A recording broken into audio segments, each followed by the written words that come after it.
Laetitia Hallyday, la dernière femme de l'idole des jeunes, ne devait pas nécessairement se douter que les frais astronomiques de scolarité de Jade et Joy intéresseraient les fans du taulier. En effet, lorsque dans 50 minutes Inside de Nico Aliagas sur la première chaîne il était question du lycée français de Los Angeles, les admirateurs de la famille Hallyday ont fait le lien. Il faut dire que ce lycée français de Los Angeles peut se vanter d'avoir une réputation d'excellence qui le précède. Il a accompagné les études de véritables stars mais aussi d'enfants de celles-ci. Mais ce n'était pas qu'une question de prestige. En effet, Johnny et Laetitia Hallyday avaient choisi un établissement privé et homologué par le ministère de l'Éducation nationale. De plus, les fans savent aussi que Laetitia Hallyday avait promis à son défunt mari que Joy et Jade termineraient leurs études dans ce lycée. Il était alors simplement couvert par un secret de polichinelle. Que les frais de scolarité de Joy et de Jade étaient certainement très salés. Et c'est donc Christine Burtete, une journaliste américaine qui intervenait dans un reportage pour 50 Inside qui dévoilait le pot rose. On vous l'accorde, même s'il était possible de deviner que les frais de scolarité n'étaient pas donnés. Il y a de quoi être épaté. La veuve du rocker a vu les choses en grand pour organiser une date de concert en honneur à la carrière de son défunt mari. Le concert du 14 septembre dernier restera dans les mémoires des fans pour toujours. Et il rejoindra les archives des concerts de Johnny Hallyday. De plus, une statue a été érigée en hommage au taulier sur l'esplanade qui se trouve devant l'Accor Hotel Arena, anciennement Bercy.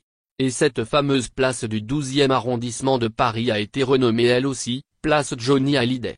Ainsi, Laetitia Hallyday n'a rien laissé au hasard pour que les fans de Johnny puissent se recueillir à Paris.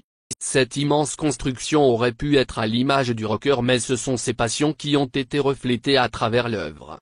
Sur un manche de guitare trône alors une Harley Davidson. Une chose est certaine, le concert hommage à Johnny Hallyday a été un franc succès. Les fans du défunt mari de Laetitia Hallyday attendaient ce rendez-vous avec impatience. Quant à la statue, on ne peut nier qu'elle fait débat. Certains sont ravis de pouvoir admirer une telle construction sur la place qui porte désormais le nom de leur idole. Mais d'autres sont outrés et estiment que Johnny n'aurait pas apprécié. Or, Laetitia Hallyday est la mieux placée pour s'exprimer sur le sujet.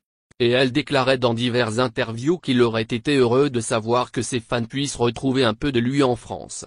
En effet, tous les fans du taulier n'ont pas les moyens de se rendre sur sa tombe sur l'île de Saint-Barthélemy. Le lycée des filles de Laetitia Hallyday a accueilli de grandes vedettes et les enfants d'autres prestigieuses stars.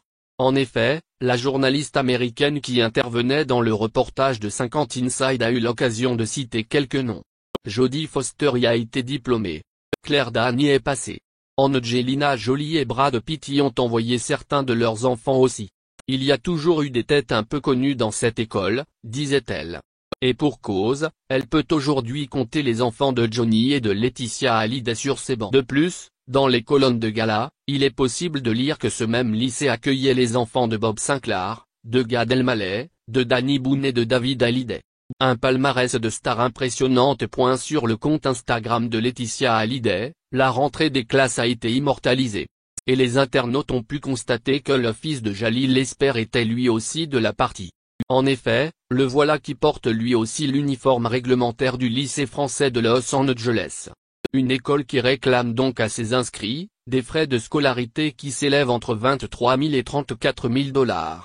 Une large fourchette qui grimpe selon la classe de l'élève.